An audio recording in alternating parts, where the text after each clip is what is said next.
नमस्कार दोस्तों, हमारी आज की इस कहानी का नाम है मर्दानगी। जैसे ही डोर बेल बजी, सुजाता जी ने अपना चेहरा ढकते हुए दरवाजा खोला तो सामने उनकी बेटी अंजलि खड़ी थी। बेटी को देख सुजाता जी मारे घबरा जाती है और अपना चेहरा छुपाने लगी। माँ की हालत देख अंजलि समझ गई कि आज घर में फिर से बवाल हुआ है। आज फिर से माँ पापा के गुस्से का शिकार बनी है। अंदर आते हुए अंजलि ने सुजाता जी से कहा, माँ, आज फिर ने आप पापा ने आपको मारा। सुजाता बेटी को क्या ही जवाब दे। यह सब तो वो बचपन से देखती आ रही है, लेकिन बचपन की बात कुछ और थी। तब सुजाता जी की बेटी के आगे शर्म नहीं आती थी, लेकिन अब जब बेटी बड़ी हो गई है और ससुराल से आती है तो सुजाता जी को बहुत ही शर्म आती है। अपनी ऐसी हालत पर बेटी की बात जब कोई जवाब नहीं देते हैं बना तो बात को टालते हुए उन्होंने कहा, बेटा तू बैठ ना, मैं तेरे लिए कुछ खाने को लेकर आती हूँ। कहते हुए सुजाता जैसे जाने लगी, अंजलि ने उनका हाथ पकड़ा और अपने पास सोफे पे बिठाते हुए अपनी माँ सुजाता जी का दोनों हाथ अपने हाथ में लेते हुए कहती है, माँ, आखिर ये सब कब तक चलता रहेगा? बहुत हो गया ना, पूरी उम्र निकल गई आपको यह सब झेलते हुए। आप कुछ कहती क्यों नहीं? पापा के खिलाफ आवाज क्यों नहीं उठाती हो? क्या आवाज उठाओ बेटा? पूरी जिंदगी तो कट गई और अब बुढ़ापे में आवाज उठाकर हाथ पैर तुड़वाने हैं क्या? और आवाज उठाकर भी क्या करूंगी? घर से निकाल दिया जाएगा तो मैं कहाँ जाऊंगी? और माँ, इतना आसान नहीं होता है घर से निकालना, और आपने खुद पापा को इतनी छूट दी है, तभी तो पापा के मन में जो आता है वो करते हैं। अगर आपने शुरू में मना किया होता तो, शुरू से उनके खिलाफ आवाज उठाई होती तो आज आपकी ये हालत ऐसे नहीं होती। सब आपकी ही वजह से ही तो हो रहा है। बेटी की बात सुन दुख भरी हंसी हंसते हुए सुजाता जी ने कहा, बेटा तुम्हें पता है तुम्हारे पापा शुरू से ऐसे नहीं थे। जब हमारी नई नई शादी हुई थी तब उनका व्यवहार सही था। सबके पतियों की तरह वह भी मुझे समझते थे, मानते थे, प्यार करते थे। 3-4 साल तो बहुत ही अच्छे से निकल गए, पता ही नहीं चला। और इन्हीं 4 साल में तुम दोनों भाई बहन हो गए। कुछ सालों बाद अचानक से तुम्हारे पापा का व्यवहार बदल गया, चिड़चिड़े से हो गए और छोटी छोटी बात पे हाथ उठाने लगे, मारने लगे, पीटने लगे। यहाँ तक कि बाहर का गुस्सा, घर का गुस्सा, किसी और का भी गुस्सा सब मेरे ऊपर उतार कर शांत हो जाते हैं।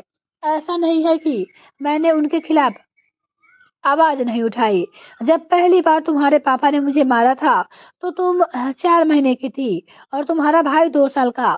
उसी समय मैं तुम दोनों को लेकर मायके चली गई, और मायके में भी पता नहीं कौन है। पता है ना तुम्हें कौन है? माँ बाप है नहीं, भैया भाभी थे। और भाभी को जैसे ही पता चला कि मैं घर छोड़कर दोनों बच्चों को लेकर आ गई हो तो उनका व्यवहार भी एकदम से बदल गया। वहां पे भी हफ्ता 10 दिन रुकना मुश्किल था, लेकिन यह भी हफ्ता 10 दिन तुम्हारे पापा के रुकने नहीं दिया। हफ्ता 10 दिन तुम्हारे पापा ने रुकने नहीं दिया। उन्हें मुझसे मतलब नहीं था, लेकिन तुम दोनों में उसकी जान बसती थी। जैसे ही मायके गई 2-4 दिन के बाद ड्राइवर को भेज दिया आने के लिए। जब मैं आने से मना किया तो वह तुम दोनों को उठवा लिए। अब भला तुम दोनों के बिना मैं मायके में क्या ही करती? हार मानकर मजबूरी में मुझे यहाँ पे वापस आना पड़ा। ना मेरे साथ मेरा भाई खड़ा था और ना मेरी भाभी खड़ी थी। किसके सहारे मैं रहती? किसके सहारे लड़ाई लड़ती? पढ़ी लिखी भी नहीं थी कि मैं कोई नौकरी करके तुम दोनों को कहीं दूर लेकर चली जाऊं। और 2 बच्चों को अकेले पालना इस जमाने में बहुत ही मुश्किल होता है। ना रहने का ठिकाना, ना रुपए पैसे, कहाँ से करती सब कुछ। बहुत ही मजबूर थी, लाचार थी, कोई मेरा सहारा नहीं था। दर दर की ठोकर खाने से तो अच्छा था कि तुम दोनों की खुशी के लिए मैं अपनी जिल्लत भरी जिंदगी को स्वीकार कर ली, क्योंकि तुम्हारे पापा की जान तुम दोनों के अंदर बसती थी। और खासकर कि तुम्हारे अंदर, तुम उनकी आंखों के आगे से 1 मिनट के लिए भी ओझल हो जाती तो वो पागल हो जाते थे। रानी की तरह रखा है तुम्हें, कभी कोई कमी नहीं होने दी। बस यही देखकर मुझे ना सही, कम से कम तुम दोनों को तो प्यार करते ही है और तुम दोनों को किसी चीज़ की कमी नहीं रखते हैं। मैंने हालातों के आगे समझौता कर लिया। देखते-देखते तुम दोनों बड़े हो गए, अपने-अपने गृहस्थी में रम गए। बेटा भी विदेश में सेटल हो गया। तुम भी अच्छे घर में चली गई हो। अब मुझे क्या ही चाहिए भला? शायद मैं तुमको वो ज़िंदगी नहीं दे सकती जो तुम्हारे पापा ने दिया है और वैसे भी अब तो वो आदत हो गई है। अब मुझे कोई फ़र्क नहीं पड़ता उनकी मार का। अब मैं पत्थर हो चुकी हूँ। अंजलि अपनी माँ की बातों को सुन ध्यान से उनकी आँखों में देखा। बिल्कुल सूख चुकी थी आँखें। पूरा चेहरा ही निर्जीव होने लग गया था। ऐसा लगा जैसे बस जीती जागती है माँ की मूरत हो। उसके सामने अंजलि को अपने माँ के लिए बहुत ही बुरा लग रहा था। तभी अचानक से सुजाता जी ने कहा, तू ही ना बेटा, आने के बाद पता नहीं क्या लेकर बैठ जाती है। कितना लेट हो गया, मैंने तुझे खाने के लिए भी कुछ नहीं दिया। तुम रुको, मैं कुछ लेकर आती हूँ। कहते हुए सुजाता जी किचन में चली गई। अंजलि उठकर अपने पापा के कमरे में गई। जैसे ही दरवाजा पे नॉक किया तो सुरेश जी अपने लैपटॉप में बिजी थे, कुछ काम कर रहे थे और बिना देखे ही गुस्से में बोले, तुम फिर आ गए। मना किया था ना तुम्हें कि मेरे कमरे में मत आना। मुझे शक्ल भी तुम्हें नहीं देखनी है तुम्हारी। सुरेश जी को लगा कि शायद उसकी पत्नी सुजाता दरवाजे पे खड़ी है, लेकिन जैसे ही अंजलि ने कहा पापा, सुरेश जी ने तुरंत नजर उठाकर देखा और बेटी के सामने देख खुशी से चेहरा खिल उठा। तुरंत बेड से कूद कर उतर गए। बेटा तुम कब आई? मुझे बताया भी नहीं। और तुम्हारा ही घर है बेटा, बाहर क्यों खड़ी हो? अंदर आ जाओ। कहते हुए खुशी से उन्होंने अपनी बेटी अंजलि को गले लगाया और फिर बातें करने में बिजी हो गए। अंजलि ने पापा के चेहरे को ध्यान से देखा और माँ की मारने की का उनके ऊपर कोई भी असर नहीं था। ना चेहरे पे कोई टेंशन थी। ऐसा लग रहा था जैसे टेंशन फ्री हो गए हो। अंजलि का उदास चेहरा देख राजेश जी ने कहा, अरे बेटा, क्या बात है? तुम इतनी उदास क्यों हो? कोई बात है? कुछ हुआ है? किसी ने कुछ कहा है मुझे? बताओ। या किसी चीज की कमी है तो बताओ। बिल्कुल संकोच मत करो। मेरा जो कुछ भी है वह तुम्हारा ही तो है। रुपए पैसे की कमी नहीं है। तुम बस मुंह खोलो, लेकिन अपना चेहरा उदास करके मेरे सामने मत आया करो। नहीं पापा, ऐसी कोई बात नहीं है। तो फिर तुम इतना उदास क्यों हो बेटा? तुम्हें देखो ना, कोई बात है तो मुझे बताओ। तुम्हें पता है ना कि तुम्हारे उदास चेहरे को नहीं देख सकता, जान निकल जाती है मेरी। पापा, वो सब तो ठीक है, बस माँ को देखकर। पापा, आप क्यों माँ के साथ ऐसा करते हो? बड़ी हिम्मत करके पूछ सुरेश जी ने अंजलि से। इतना सुनते ही सुरेश जी हंसते हुए बेपरवाही से बोले, अरे बेटा, तुम भी ना क्या फालतू बात लेकर बैठ जाती हो? कुछ लोग लात के भूत होते हैं और वैसे वो मेरी पत्नी है। वह टाइम टाइम पे लगाम तो कसनी ही पड़ेगी ना, नहीं तो बेलगाम घोड़े की तरह हो जाती है। थोड़ा सा पत्नी को टाइम पे रखना, टाइट रखना भी जरूरी होता है।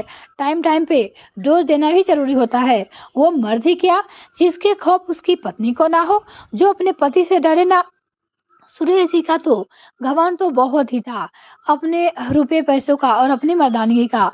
उनके नजर में कहे तो औरत का कोई अस्तित्व नहीं होता है और औरतें तो बस मर्दों को पूरी पैरों की जूती होती है और बस रोटी बनाने के लिए होती है, झाड़ू पोछा करने के लिए होती है और छोटी से छोटी गलतियां पे लात घुसे खाने के लिए होती है। ऐसी घटिया सोच थी सुरेश जी की। फिलहाल पापा की बात सुन अंजलि को बहुत ही बुरा लगा। उसे अब अच्छी तरह से पता था कि पापा को बातों से समझ नहीं आ सकते हैं, उनको समझाने के लिए कुछ और करना पड़ेगा। ये बात समझ में आ गई थी, इसलिए उस समय तो उसने कुछ भी नहीं कहा, चुपचाप वापस अपने ससुराल चली आई। लेकिन करीब 1 हफ्ते बाद अचानक दरवाजे पे रात को अंजलि रोते हुए मिली और सुरेश जी को जैसे ही पता चला कि बेटी अंजलि आई है और रो रही है, तो भागते हुए अपनी बेटी अंजलि के पास आए और उसकी हालत देख बौखला गए। बेटा, यह क्या हो गया तुम्हें?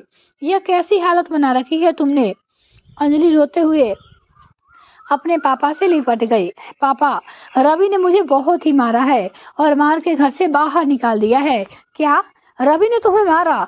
लेकिन क्यों? उसकी हिम्मत कैसे हुई मेरी बेटी को हाथ लगाने की? आज तक मैंने तुमसे ऊंची आवाज में बातें तक नहीं की और उसकी इतनी हिम्मत की, उसने तुम्हें मार दिया। अभी बताता हूँ उसे। कहते हुए सुरेश जी ने तुरंत अपने दामाद रवि को बुलाते हैं और करीब आधे घंटे बाद रवि भी आ जाता है।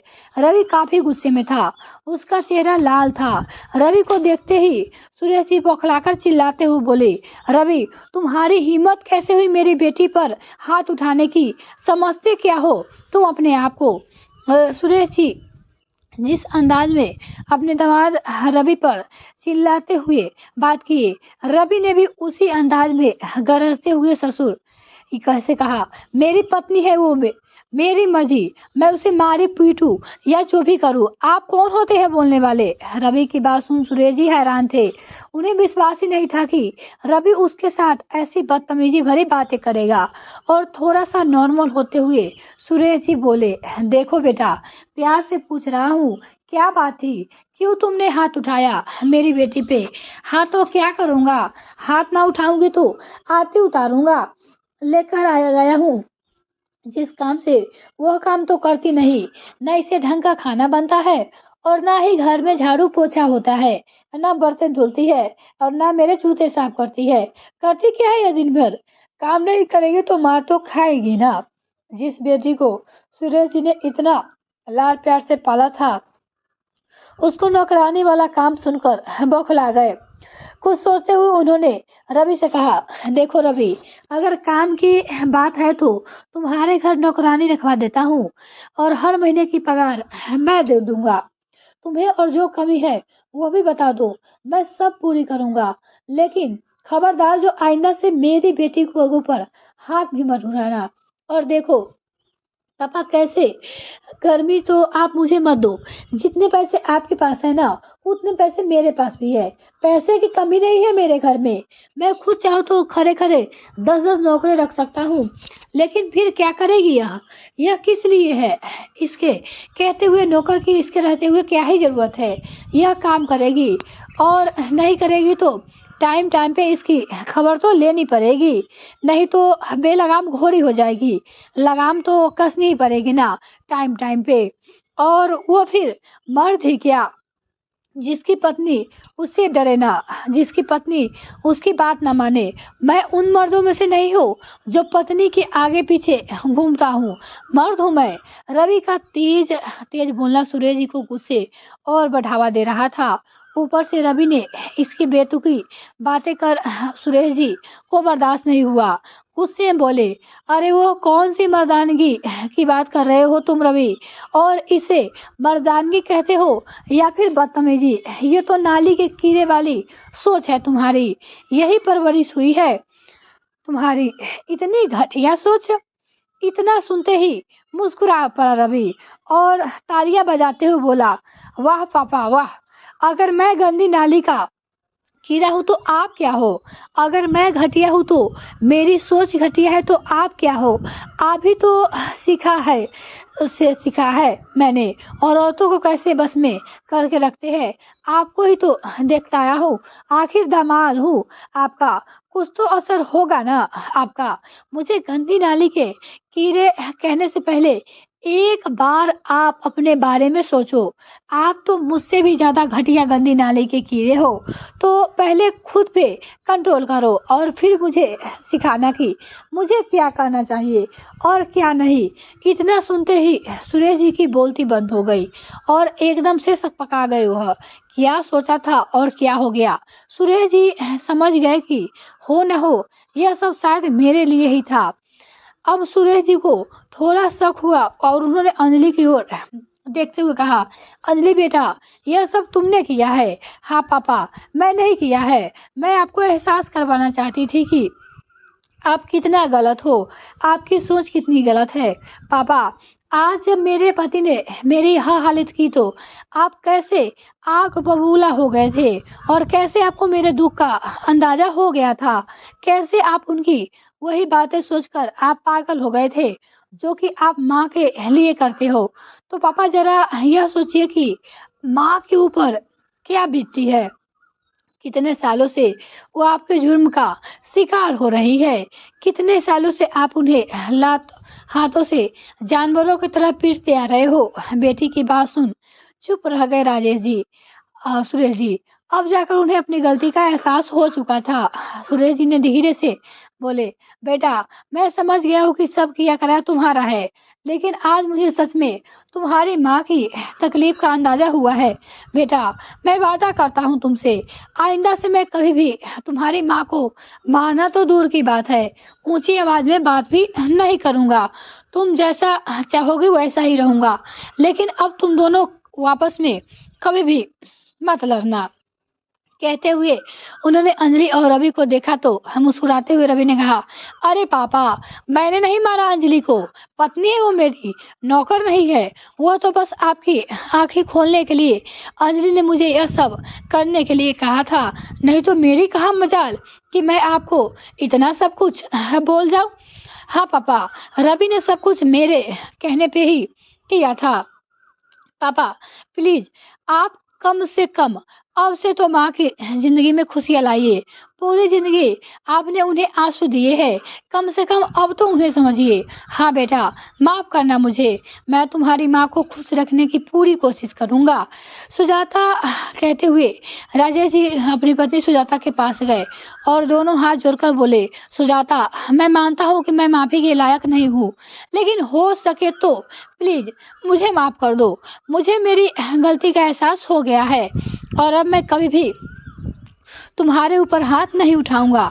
40 साल की उम्र में पहली बार राजेश जी इतने प्यार से सुजाता जी से बातें की थी। सुजाता जी की आंखों में आंसू थे। आंसू लिए वो आभार वाली नजरों से अपनी बेटी को देखने लगी, जैसे कह रही हो कि तुम्हारे जैसी बेटी भगवान सबको दे। आपकी इस वीडियो पर क्या राय है, आप अपनी राय कमेंट करके बता सकते हैं।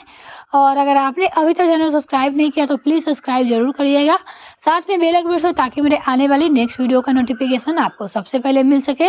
इस वीडियो को देखने के लिए बहुत बहुत धन्यवाद।